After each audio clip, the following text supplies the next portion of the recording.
সময় যেমন মানুষের জন্য থেমে থাকে না, এই ফোনের কাজগুলো এক সময় আমাদের কাছে এতটা আসতো যে বলার বাহিরে।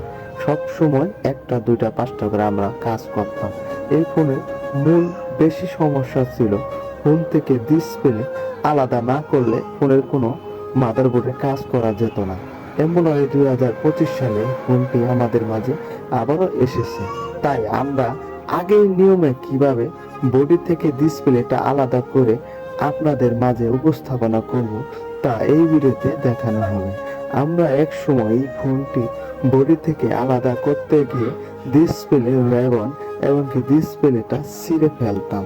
তাই আজ আমি এই ফোনটাকে আগের নিয়মে কিভাবে খুলে আপনাদের মাঝে দেখানো যায় তা এই ভিডিওতে দেখানো হবে।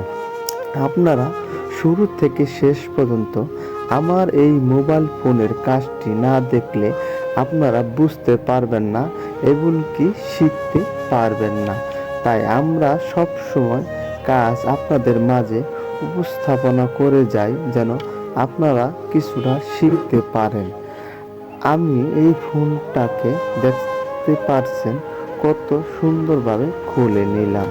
তাই আপনাদের কাছে এরকম ফোন কখনো যদি আসে, আপনার তাড়াহুড়া না করে কিভাবে ফোনটিকে মাদারবোর্ড থেকে ডিসপ্লে আলাদা করা যায় ধীরে সুস্থভাবে কাজ করে যাবেন।